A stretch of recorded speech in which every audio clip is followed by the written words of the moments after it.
ಕನ್ನಡದ ನಟಿ ಮೇಘಾ ಶೆಟ್ಟಿ ಹೀಗೊಂದು ಫೋಟೋಶೂಟ್ ಮಾಡಿಸಿದ್ದಾರೆ. ಇದರಲ್ಲಿ ಇವರು ಧರಿಸಿರೋ ಬಟ್ಟೆ ತುಂಬಾನೇ ಸಿಂಪಲ್ ಆಗಿವೆ. ಬ್ರೌನ್ ಬಣ್ಣದ ಮ್ಯಾಕ್ಸಿ ಸ್ಕರ್ಟ್ ಹಾಕಿದ್ದಾರೆ. ಬಿಳಿ ಕಲರ್ ಕ್ರಾಪ್ ಟಾಪ್ ಧರಿಸಿದ್ದಾರೆ. ಒಂಚೂರು ಮೇಕಪ್ ಮಾಡಿದಂತೆ ಇದೆ.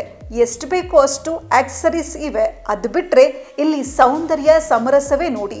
ಆ ರೀತಿಯ ಈ ಫೋಟೋಶೂಟ್ನ ಒಂದು ವಿಡಿಯೋವನ್ನ ಕೂಡ ಮೇಘಾ ಶೆಟ್ಟಿ ಹಂಚಿಕೊಂಡಿದ್ದಾರೆ. ಇದರ ಇನ್ನಷ್ಟು ವಿಷಯ ಹೇಳೋಕಿದೆ. ಅನು ಸಿರಿಮನೆ, ಇದು ಯಾರ ಹೆಸರು ಅಂತ ಹೇಳಬೇಕಿಲ್ಲ. ಜೊತೆಯಲ್ಲಿ ಸೀರಿಯಲ್ ಅಲ್ಲಿ ಇದೇ ಹೆಸರಿನ ಪಾತ್ರವನ್ನೇ ಮೇಘಾ ಶೆಟ್ಟಿ ಮಾಡಿದ್ದಾರೆ. ಈ ಸೀರಿಯಲ್ನಿಂದಲೇ ಮೇಘಾ ಶೆಟ್ಟಿ ಮನೆ ಮಾತಾಗಿದ್ದಾರೆ. ಸಿನಿಮಾಗಳನ್ನ ಮಾಡಿದ್ದಾರೆ. ಧನ್ವೀರ್ ಜೊತೆಗೆ ಕೈವಾ ಚಿತ್ರ ಮಾಡಿದ್ದಾರೆ. ಗೋಲ್ಡನ್ ಸ್ಟಾರ್ ಗಣೇಶ್ ಅವರ ಜೊತೆಗೆ ತ್ರಿಬಲ್ ರೈಡಿಂಗ್ ಚಿತ್ರದಲ್ಲೂ ಅಭಿನಯಿಸಿದ್ದಾರೆ. ವಿನಯ್ ರಾಜ್ಕುಮಾರ್ ಜೊತೆಗೆ ಗ್ರಾಮಾಯಣ ಚಿತ್ರದಲ್ಲೂ ಅಭಿನಯಿಸಿದ್ದಾರೆ. ಈ ಚಿತ್ರ ಇನ್ನೂ ರಿಲೀಸ್ ಆಗಬೇಕಿದೆ. ಆದರೆ ಸೀರಿಯಲ್ ಅಲ್ಲಿ ಸಿಕ್ಕ ನೇಮ್ ಆ್ಯಂಡ್ ಫೇಮ್ ಸಿನಿಮಾ ರಂಗದಲ್ಲಿ ಇನ್ನೂ ಸಿಕ್ಕಿಲ್ಲ ನೋಡಿ. ಮೇಘಾ ಶೆಟ್ಟಿ ಸದ್ಯದ ಫೋಟೋಶೂಟ್ ಅಲ್ಲಿ ಸಿಂಪಲ್ ಡ್ರೆಸ್ ತೊಟ್ಟಿದ್ದಾರೆ. ಬಿಳಿ ಬಣ್ಣದ ಕ್ರಾಪ್ ಟಾಪ್ ಇದೆ. ಬ್ರೌನ್ ಕಲರ್ ಮ್ಯಾಕ್ಸಿ ಸ್ಕರ್ಟ್ ಹಾಕಿದ್ದಾರೆ. ಆದರೆ ಇಲ್ಲಿ ಹೇರ್ ಟೈ ಮಾಡಿಲ್ಲ, ಬದಲಾಗಿ ಓಪನ್ ಏರ್ ಬಿಟ್ಟಿದ್ದಾರೆ.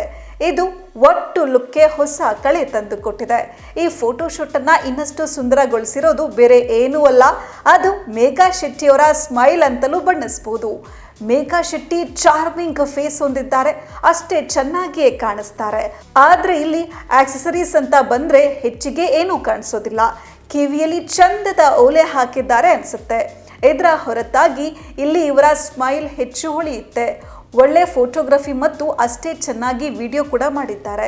ಇದನ್ನ ಸ್ವತಃ ಮೇಘಾ ಶೆಟ್ಟಿ ತಮ್ಮ ಇನ್ಸ್ಟಾಗ್ರಾಮ್ ಪೇಜಲ್ಲಿ ಹಂಚಿಕೊಂಡಿದ್ದಾರೆ. ಮೇಘಾ ಶೆಟ್ಟಿಯವರ ಈ ಫೋಟೋಶೂಟ್ ವಿಡಿಯೋವನ್ನ ಅನೇಕರು ನೋಡಿದ್ದಾರೆ.